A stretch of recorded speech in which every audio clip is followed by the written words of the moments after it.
think that's everybody. Are we ready to go, guys? Yeah? Cool. Hiya. I'm Andrew. Nice to see you all. Yeah. Evelyn and I share an accent. So yeah, good luck. Thank you very much for welcoming me. Yeah, no, it's lovely to be here. Thank you to Evelyn and also to the festival guys for inviting me to come and speak. And my name's Andrew. I'm a white man, 35 years old. I've got short hair all around my head, including a beard. And I've realized that I've come dressed as a black box studio space, so the floating head is going to do some presenting for you now. But yeah, it's lovely to be here, and nice to see a full room. So I am the director of inclusive theatre at Replay Theatre Company. We are a children's theatre company based in Belfast in Northern Ireland. I am Irish, I am British, and everything in between. It is complicated.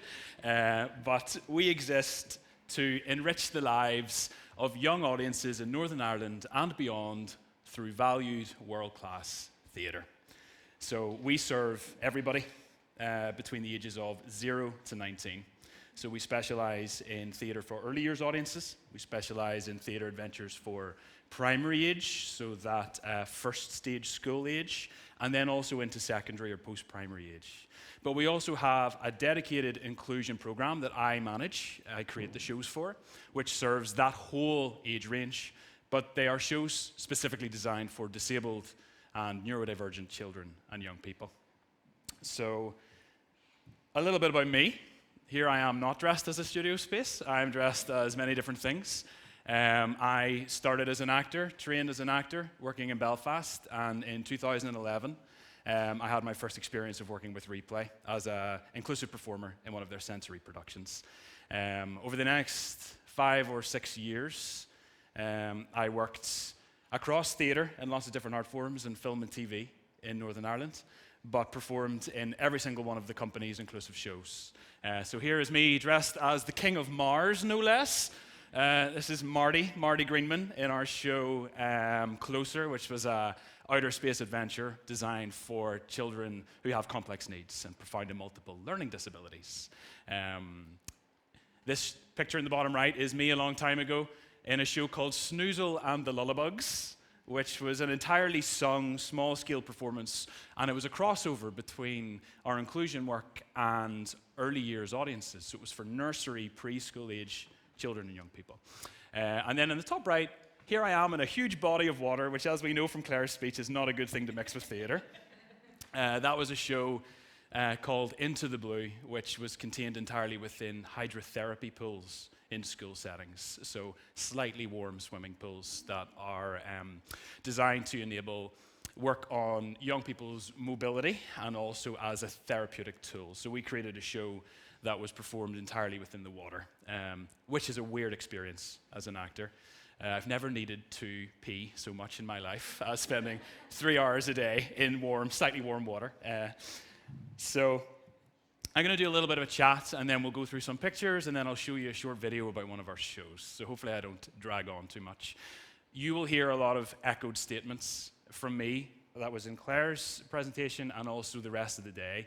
A lot of the infrastructure is the same when it comes to making inclusive theatre, but artistically the work can be very unique, and that's really critical. So why provide dedicated theatre experiences for disabled children and young people? It's a good question to ask. First and foremost, you will hear this multiple times today. Every single child has the right to access arts provision that is designed for their needs, for their preferences. It is a human right. That's our first argument for making the work. Before we think about artistic endeavors, before we think about what type of show we're going to make, we exist as artists in the community to meet that basic provision, and that's the argument we put to the funders and the people responsible for pulling up the money to make it happen. Traditional theatre experiences are often not suited to the needs of disabled people. Again, a common theme throughout the day. You make encounters and experiences an artistic practice that serves an audience, just like you would with any piece of theatre. Your work exists to serve the preferences of the people you're making it for. And typically, our traditional theatre approaches and theatre settings, they don't have the infrastructure. They're not designed with these preferences in mind. So young people who are disabled, have a disability, don't often feel welcomed to those traditional spaces because they feel alienated or they feel isolated from the provision that exists. It's not quite built for them, and you feel that as an audience member. That could be many things. Simply physical accessibility, wheelchair access, all of the other physical infrastructure and requirements that a piece of theatre must offer in order to be accessible. We have sign language interpretation today.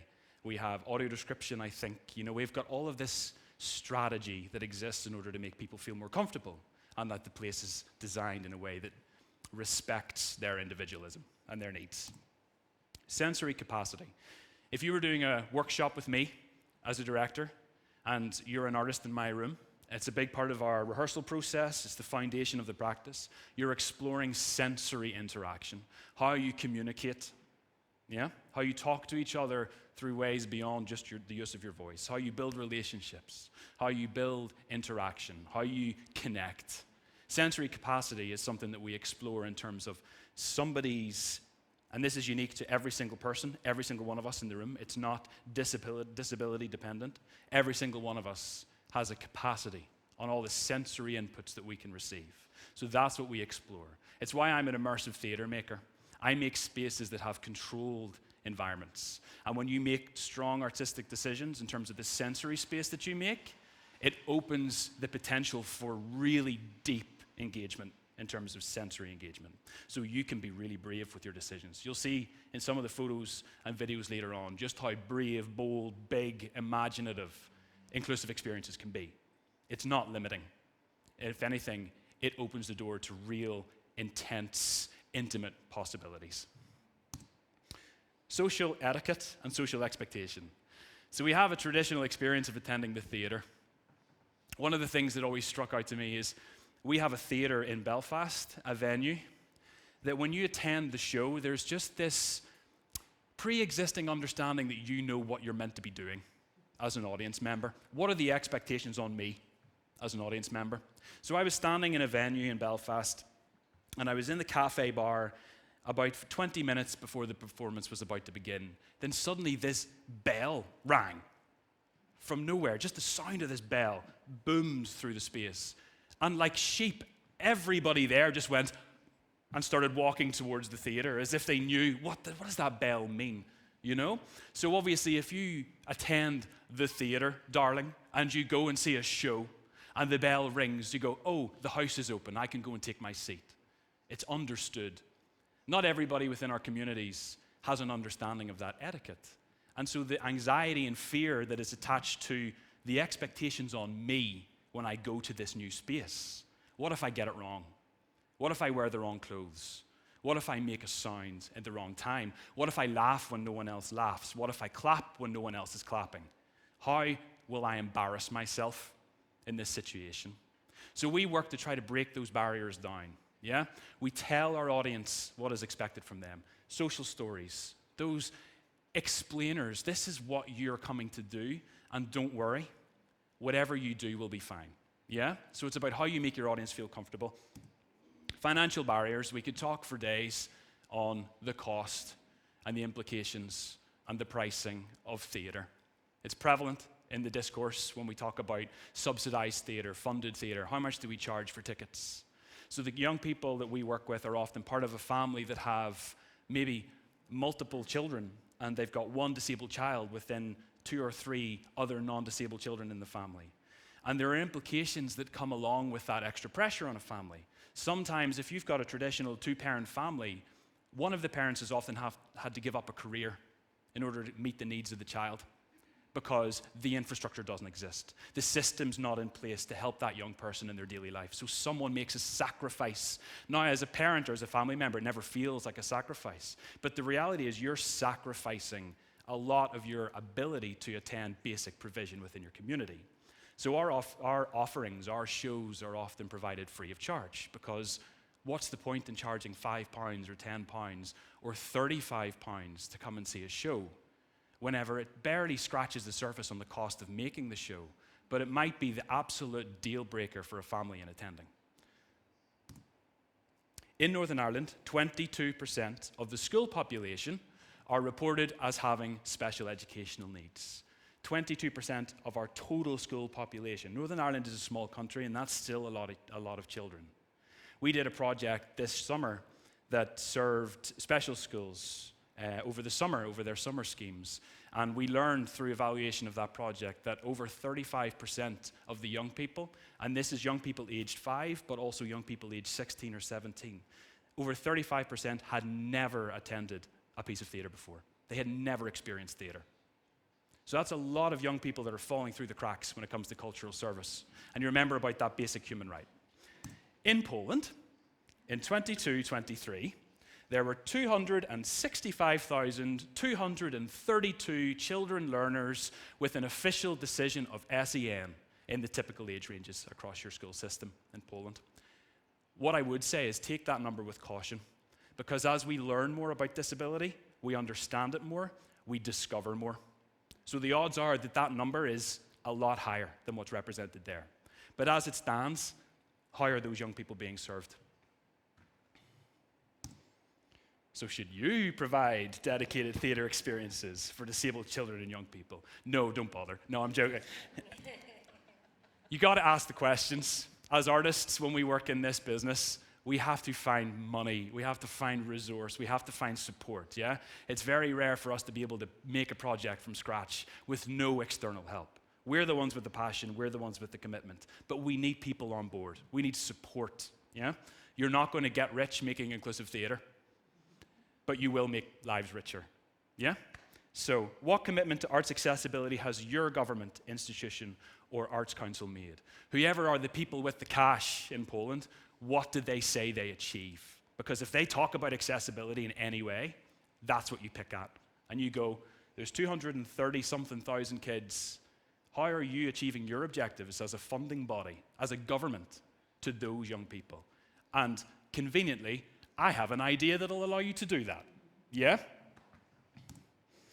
Are disabled children and young people in your region being overlooked by current arts provision? Those things go hand in hand. They are connected to each other. Are there young people that are neglected? You know, we think about all the different demographics of our society, all the different people that live within our communities. Are there people who are not being cared for in the way that they should be? And that's not just through healthcare, that's not just through economics, that's about those basic human rights. Are they engaging with the culture around them? Are they celebrated by that culture? Yeah? It's what Claire was talking about, nothing about us without us, involving those demographics, involving disabled people in these processes. It makes them have a social purpose in terms of understanding their role within our community. It brings them back into the family, because a lot of young people and a lot of families feel extremely isolated by their position because of this model of disability, in which it's society's inability to meet the accessibility needs of its members. Yeah? They are disabled by the infrastructure around them. And if so, what impact might that have on a child's development? So if you are a young person that has restricted access to cultural provision, that all of your peers, all of the other people you see get great access to, what does that mean for your development in life? What does that mean for your educational development, your social development, if you have limited access to these experiences? Less opportunities to meet people, less opportunities to get out and interact with the world around you, less opportunities to see other influences from around the world in terms of culture, arts experiences. Go and talk about things, go and experience new atmospheres and new worlds. We start with a demographic of young people who are already restricted by their own individual position. And as the rest of the world moves on ahead of them, they've got such slow progress because we don't offer them the same provision that we offer everybody else. So that's something we exist to change. And how might exclusion make a young person feel? Well-being. If you are somebody whose life is built on functional needs, everything that happens to you happens for a specific reason. Yeah? You're a young person who has a profound disability. You've got an appointment at 10:30 in the morning, and it's a medical appointment. Oh, and then you have to go to the physio, and then you have to eat lunch at 12 o'clock every day, and then you have to go here, and you have to do that. How does that make you feel as a person? Yeah? Where is the empowerment that you are responsible for anything in your own life? Kids love control. Yeah? They love the opportunity to take leadership. They love the opportunity to feel like they are the ones making decisions. So you have to think about the young people that you're working with and go, when are we giving them the opportunity to be empowered? When are we giving them the opportunity to lead activity? When are we giving them the opportunity to make any choices for themselves at any point of the day? Yeah? And that's not because we don't care about them, because everybody that lives and works with those young people adores them, care passionately about them. But what systems are in place to allow that cultural relief, that creative relief, that joy, that fun? Let a child feel like a child. So how can inclusive theatre experiences benefit disabled children and young people? So I've been making inclusive theatre since 2011. I've been a director for 10 years. I spend a lot of time filling out funding applications. It's 99.9% of the work that I do. I get to work with actors on a stage about 5 minutes of every year, because you spend the rest of the time fighting to make it happen. So you get very good at understanding the impact of what you do, and that's really important. What are the benefits of the work that I'm offering? Why should this pot of money come to me to work with this group of young people? What am I doing for them, and what am I allowing them to achieve? So we have 3 core principles when it comes to outcomes. Benefit 1. Increased happiness. It's really that simple. Yeah? We're not looking for these big, massive, overachieving targets. No, we can make kids happy. And that's important. Everybody has a right to feel a little happy sometimes. So I'm going to show you some quotes from some feedback, that we've had from our experiences over the years. And they're a combination of parents, teachers, educators, care assistants, trusted adults of those young people. A lot of the feedback we get is from observed feedback, because often the young people that we work with are nonverbal, non-speaking. Yeah? So this is from a parent. My son was so relaxed and took everything in. He really enjoyed looking all around the set. He doesn't smile much, but I have one particular photo of him with a smile that said, "In this moment, I am the happiest I've ever been." Think about the impact, not just on the child, but on that child's parent. I get to see my child happy. That might not happen very much because of the lack of provision to allow that to happen. Yeah? It's not that you've got unhappy children. It's just give them a platform in which they can express a little bit of happiness and they can enjoy an experience. Benefit 2, greater self-expression. Okay? Allowing a young person to express themselves. It's art. In normal circumstances, if my son is upset, the environment can make that worse. This environment, from start to finish, allowed him to be himself. He was upset, and then there was the calm excitement of the room, and this drew him out of himself, which is a great achievement for him because he can be so insular at times. Your experience gave my child the opportunity to share how they were, how they felt, what they thought. Yeah? And it was okay that they were a little uncertain at times because they were given the safety to come through that uncertainty and gain trust of the experience and also contribute emotion, contribute feedback, make decisions. Yeah? And benefit 3, reduced social isolation, bringing people together. I got to experience my daughter being out with her peers and witness that they were all treated equally despite their differences in ability. How rewarding theatre is for lifting your mood and taking your mind away from everyday stresses. It's so difficult to find something different and enjoyable for her to do. When they ask us, what's the power of theatre? That's feedback, that's evidence, that's science. Yeah? You take that knowledge and you say, look what we're allowing families to feel. Look what we're allowing parents to feel. How rewarding this is. I never get to see my child do something that they enjoy, and I got to just enjoy that with them in this experience. It's not that complicated. It's just about integrity and provision and care. But there are other benefits for other people, not just the impact on the child. So this is a quote from a parent. Bear with me on the quotes, we're nearly through them all. Life can become very limited when you have a child with additional and complex needs. Shows like this are unique and important to families like ours. It is rewarding to see my son respond to different people and sounds and given the time to express himself. That's all of those benefits. When a parent's going, I just love this opportunity to see my child express personality, individualism. They are people too, just like everybody else, and everybody else gets an opportunity to express what they like, they express what they dislike, and I get to see my child share those experiences, yeah? And you get feedback from educators as well, from teachers, so it's beyond families. It's also within the school settings that a lot of the time we spend working within those familiar school environments. I will never forget this experience.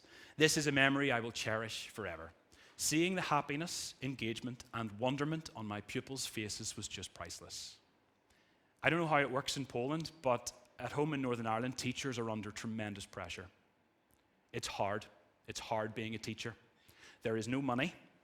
You are over capacity because they are cramming more and more young people into school settings, into classroom settings. So teachers who have chosen this career path because of their love and their willingness and want to serve young people are feeling broken by the system. So you give them a kick up the ass, yeah? It's a great big positive boost of, I remember why I do what I do. Yeah? It reignites a little bit of a spark, and sometimes that spark can be watered down in the classrooms. Working with children with complex needs can at times be challenging. Replay's performance was inspirational and left me feeling uplifted and challenged to create even more wonderful experiences for the children in my care. Legacy. We provide one experience in one instance, and they take that experience and they go, I want to recreate this in my classroom. I'm excited, I'm inspired. There are strategies that I've seen that are simple. There are resources or props that have been used that I can buy, and I can do these things in my classroom. So think about the impact there too. After you've gone, what's the ripple effect of your work? There's also a dark side to working with young people who have been dealt a very difficult circumstance in terms of their own health. We both very much enjoyed it. Sadly, our son passed away a few weeks later, and it brings me great comfort to know that I was able to share that experience with him and see his reaction, along with the very precious photo you kindly gave us of him being an explorer. Thank you. There is an emotional connection to the work that we do. As artists, that's critical because we care. Yeah, we do it because we care. But it also means that it's tough and it's hard, but they do not want your pity. You're not there to be pitiful for young people. You are there to give them an opportunity that they will remember, that their family will remember, and that they will cherish. Yeah? We had a parent tell us about 6 years ago that the show that they were able to attend with their young person was the closest they will ever get to Disney. Yeah? So think about the impact and the reward as well. It's okay to take reward from your work. That's the round of applause that you don't get in this type of work. Yeah? You get non-traditional rewards and you got to hold on to them because sometimes it's hard. We had a parent reach out to us a number of years ago to say that their young person had attended one of our shows and they had passed away about 6 months later. But we had made the music from that performance available on our website, and we had given out, this was CDs whenever the show was being made, and they played the music from the show at their child's funeral. And that's incredibly powerful as an artist to feel that your work's had impact, but it also teaches you why it should exist. That's how important it is, and those are the arguments you need to put across. It's hard for a funder in a suit to sit in your office and see that type of feedback and say, no, I'm not giving you money to do that, yeah? And you gotta pull on that because otherwise the work doesn't happen. We have to fight to make it happen. So, inclusive strategies. I'm going to show you some pictures, and I'll have a very quick chat. I'll not go into too much detail, but just to give you a little bit of insight into some of the shows and some of the spaces that we create. So first of all, I am an immersive theater maker. I make immersive worlds. That's the type of world that I love working in as an artist. How can I create atmospheres, environments that are all encompassing, encapsulating an audience, so it all happens in 360-degree, full Technicolor surround, yeah? So this show is one that we made during the pandemic. And we were at a point in time in which no theatre was happening in Northern Ireland. Was not allowed. Lockdown everywhere. A lot of companies around us that served other types of young people and other audiences were making lots of online work, films, which are really valuable and really significant, and we did the same. But the whole time that was happening, I was going, this isn't who I am as an artist. Making a video of something isn't how I engage my audience. So we developed a concept for a show that toured to the homes and outside spaces of young people who have complex needs. The most at risk, one of the most at risk demographics within society at that time, due to the threat of the pandemic, plus their own personal health situation. These are young people that their families haven't left their house for months. So we installed an immersive set in the back of a van. So all of this is inside a transit van, and we drove it to the driveways of families' houses, or the roadside, or the curb outside their house, yeah? And we opened the doors, and there's a big sheet of perspex, of plastic. And we build a gazebo, a tent, and we push it up to the back of the van. And this is Mary, who wrote the show, and she was the sole performer. And we pre-recorded a story that she had written. So she recorded it, and we played it through speakers that were in the gazebo. And the families came out of the safety of their house into the safety of our gazebo without any contact with anybody. Mary was in the van, hidden behind this sheet of see-through plastic. And the family had a box of resources that was donated to them for their use. So the parents or the family members of the young person got to use the resources and props in the box while Mary was using them in the show, about 2 meters away from them. So you can just see Mary has some feathers here, and there's lots of other infrastructure around her. So for me, it was about ensuring that we still have this connection, this live theater connection, this person-to-person intimacy, interaction, meaningful experiences that are better than just presenting on a screen. And then the legacy of that show was that the story was made available online. So the families could go and they could listen to the story. And they still had their box of resources, so they could continue to do it in their own home. And so I couldn't really enjoy the term social distancing because it felt like too big a barrier. So this was physical distancing. But boy, was it sociable. Yeah, it's the most social experience they had at that time. We had shows in and around those years where teachers were telling us that they haven't left the school in 3 years. Those young people haven't been out of the building in 3 years. So this toured twice through COVID. At the time, it was the only piece of live art that was touring in Northern Ireland. And it was for one of the most at-risk communities. So we were very proud of that, as you can probably tell. So some other examples of some immersive spaces that I work in. This is a show, a more traditional end-on format. And we explored new ways of implementing physical accessibility infrastructure. So we designed audio description as part of the sound design. So it was performed to everybody in the audience. So almost like a narrator would feel, but it was performed by an actor who has a beautiful voice, and everybody heard it. Everybody who needed it got the provision that they needed.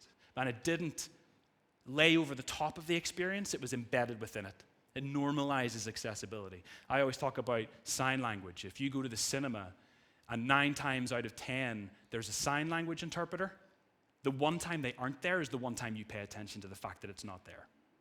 Whereas if you go 10 times to the cinema and only one time there's a sign language interpreter, then you become aware of it. Yeah? It seems like a novelty. It seems like something unusual. So it's about normalizing provision. This is a show called Thaw that was an Arctic wilderness exploration to a great white expanse. This was just part of the set. This is big scale, 6 young people per show. And you can see there's some young people in the sleds. I don't know if you can just make them out. So we had 6 sleds and 6 performers, and these are young people who have profound and multiple learning disabilities or complex needs. But just to give you an idea of the immersive experience, so this cloud that you can see at the top was full color changing. All of the set, everything is controlled, which as an artist means that you can be really prescriptive about what it feels like in any given moment, which means you can be braver, challenging, exciting, with your elements. You know, we have a show that we premiered for autistic and neurodivergent young people in 2019. A first of its kind performance. Our work for autistic young people performed to one child per show. And it's a format that we've continued to develop. I'll show you some footage later of another show from that format. In the middle of that show, there's a huge crash of thunder and complete darkness. And if you presented that in isolation to the adults that live or work with the young people that this show is serving, they would say, good luck, no chance. There's absolutely no chance that that young person is going to benefit in that moment. They're going to make a child-shaped hole in the wall trying to get out. That's not, in reality, how it worked, because you earn the moments. You get there. I would never start a show with a big crash of thunder. But you've brought them on a journey. It's theater. You go from moment to moment to moment. You've got this wavelength that grows and evolves, so that by the time that happens, they trust it. They're ready for it. It's not a surprise. It's not shock. It's not anxiety. It's safe, because I'm with performers. And the performers I trust now, because we've built relationships. And nobody else is panicking. Yeah? So you've got more chance of success if you consider the choices that you're making along the way. This is Hollow, which you'll see some footage of. This is another show for autistic and neurodivergent young people. That is my version of something that isn't soft and something that isn't all, loads of cushions, lots of bright colors, very sensory softness. I think sometimes we fall into a trap of being too gentle, too precious with young people. Kids just want to wreck the place. They want a bit of rough and tumble. So Hollow is set in an underground mine, and it's gritty, it's harsh, yeah? It's bright in moments as well as being dark. So it's something that was just different from Tribe, which was the first show for that audience that we created, that specific audience. This was set in a rainforest, and you can see we've got swing seats. There's a young person with their adult sitting on the swing seat, and we've got other options for young people, and there's a trampoline hidden somewhere down here, and also this was in a contained self-enclosed space that we tour, levels with our rope ladders, so the performers can come over the head of the young people as well. They can climb up the back wall and clamber over the top, so we could diversify the kind of scenes that we were making. Just some other examples. So intensive interaction is a methodology that's kind of a founding principle of the work that we do. And it's very common across all sensory theater forms. It's kind of the easy way in for new artists working and exploring this in terms of how do I speak to the child? How do I communicate with them? Yeah?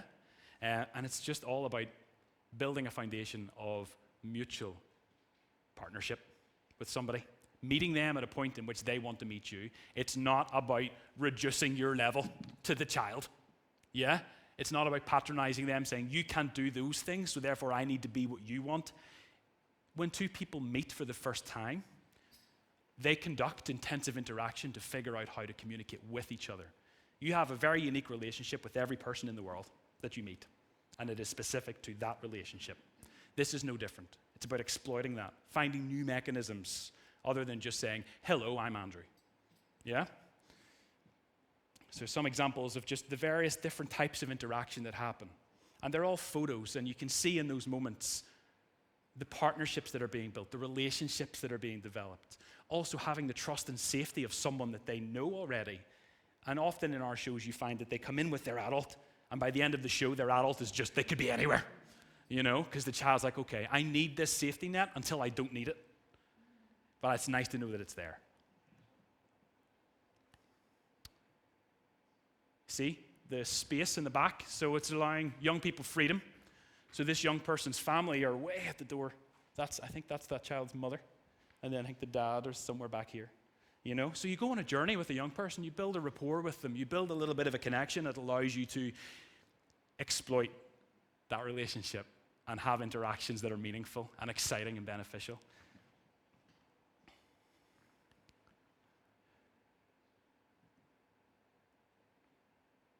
And this isn't this young person's family. This is one of our actors. So they went on a journey within that short period of time where they built comfort and trust with each other. They interacted in a way that was mutually beneficial for both of them, and they developed an understanding and a connection, which meant that young person just wanted to sit in the lap of that actor for the show because he became her safe space for the performance. Yeah? So you play a role as an actor required of you in the moment. I'll skip through a few here, move on a little bit. So I really want to show you this video at the end. Yeah, so we use resources a lot. You can see here, this was a puppet that we sourced that sat on one of the characters' shoulders. And whenever this animal is introduced, it's scary. It's a threat. It's danger. Yeah? This actor, this performer leaves the space to go and combat this animal that is threatening the camp. And as they leave, the other characters go, well, we're never going to see him again. That'll be him eaten. And then he comes in having befriended this monster. And he carries it around the space. So you're taking a young person on a huge journey of, oh no, something bad's happening to, oh, actually, this is safe because I trust this person who's brought this resource in, this animal in. So if he is happy, then maybe I can trust it too. Yeah? Sensory engagement, which is really the foundation of everything you do as an inclusive practitioner or a sensory performer. Utilizing the environment you have around you for the benefit of the young person, for the benefit of the audience. And you can see lots of different resources, different props, different stimulus, different sensations. Yeah? Using fabric in a way that is more than just a piece of fabric. How does it speak to me? Through its color, through its material. Does it stretch? Is it spiky? Is it shiny? Does it reflect light? Is it warm when it wraps around me? Or is it cold? All of those things. How does it look as it moves through the space? Breaking down the fundamentals of each resource you're working with and using them in ways that are appropriate to the specific needs of the child that you're working with. So you will use one resource very differently from child to child to child, based on your observations of them and the relationship that you've made. So lots of little micro decision, and then another decision, and then another decision. But the great thing about working as a sensory performer is you're never taking a decision that you can't come back from. Small decision leads to a choice. You pick a choice. And if you think you've got that choice wrong, you just come back a step and you go the other way. A lot of performers really worry, like, what if I just screw it up? What if I make a choice that is so wrong that it ruins everything? It just never happens, because by the point in which you're working and performing to the young people, you've already tested your ideas out with them. You've consulted them in the development. You've tried things, so you know the variables, and they're not scary, so you can perform with confidence.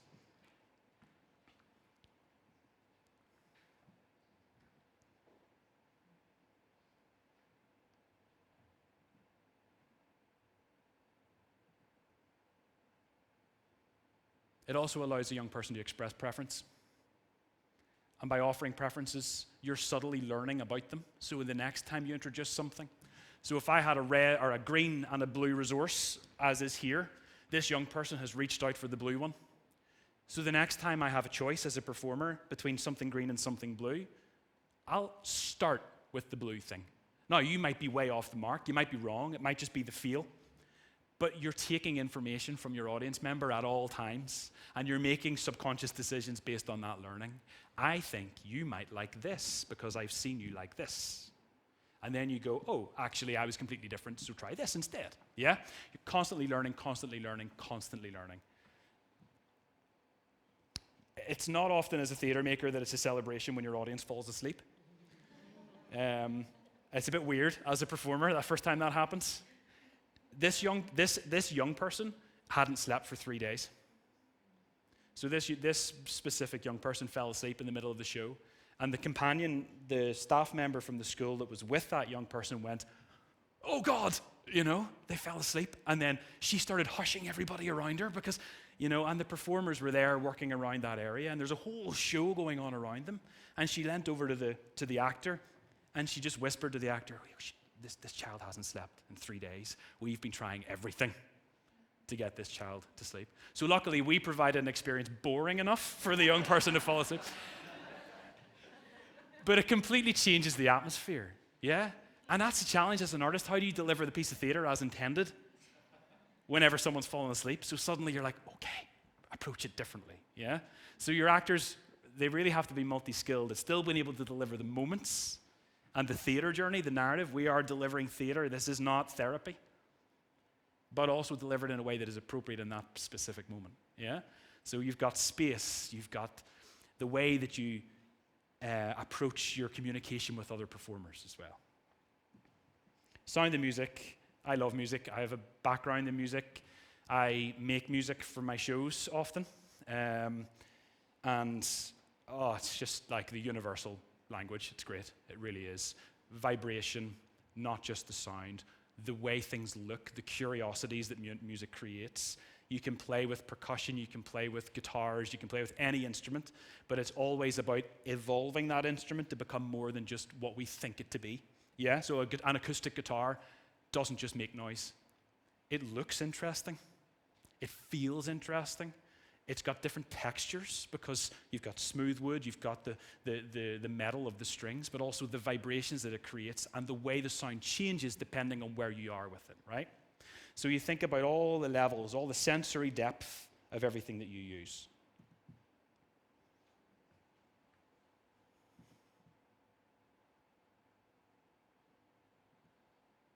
Costume. Your audience are on top of you almost all the time. We find that actually the best costume designers for sensory theatre are those that make costume for film, because it's all about the fine details. Yeah? If you're on a film studio or a film set, the camera is very close to you. You know, you're maybe head and shoulders. So those little details on your collars, those little details on your buttons are really significant. Young people that we work with are often right on top of you. So those little details are really important because they add to the atmosphere. They also add to the play. So you can see across the costumes, you've got different materials and also reflective items that are appropriate to the character. So you can't really make it out in the picture, but all the orange pieces, they're fluorescent, like neon. So they bounce light back depending on how we throw light at it, which means from a design perspective, you can really dive into the detail of each moment and make it feel. You make the same space feel very differently from scene to scene. This is a costume that has lights embedded within it. So we go through an electrical storm. And when we go through an electrical storm, the costumes become alive. Yeah? You just add in levels and layers to your experience.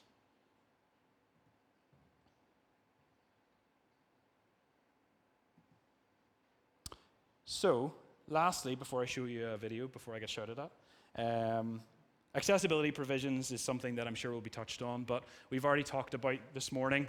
Audio description, social stories, captioning. Touch tours are really valuable. If you have a set, why not let your young people come in and see it first? Yeah? Depending on who the child is and who the young person is, they may really benefit from that. And we've had a lot of success. When you work in a school, you're kind of there already. So before the show, you're building the set.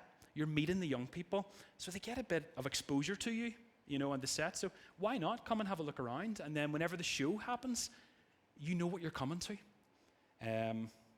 But lastly, before I finish, I just want to show you a trailer of footage captured from our performances at the Belfast International Children's Festival last year of Hollow. So this is a show designed for autistic and neurodivergent young people, aged between 5 and 18. It performs to one child per show with a small number of trusted adults to that young person. So you'll see 5 or 6 kind of raw footage clips from different shows here. They're all different performances with different young people. You will also see a young person that has a sibling with them. And the parent approached me before the performance and said, look, Andrew, I know you've said adults, but he depends on his sister. She is the most important thing in terms of safety for him because he's or she is all he's known, you know? So she was like, can we bring her? Yeah, of course, you know? It's not detrimental to the experience. It's not a distraction away from the main focus. He or she is his safety net. So we welcome her too. And you'll see the collaboration and interactions between the both of them. So hopefully it's not too loud. It should be okay.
There you go.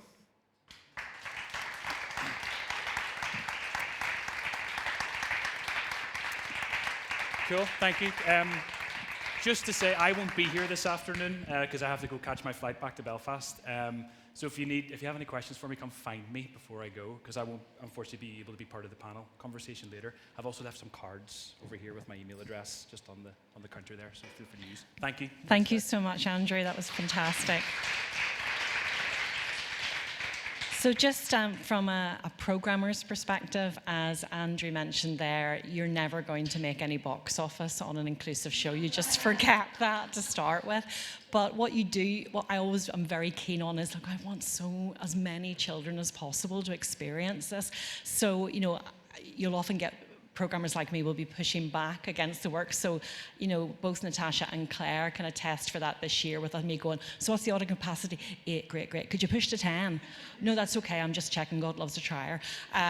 So when I met with Replay to talk about Hollow, which we premiered at the festival, and I met with Brian, the CEO, because Andrew was too busy being erudite and suave in a rehearsal room, I remember saying to Brian, oh, sounds fantastic, so yeah, immersive experience. Fabulous.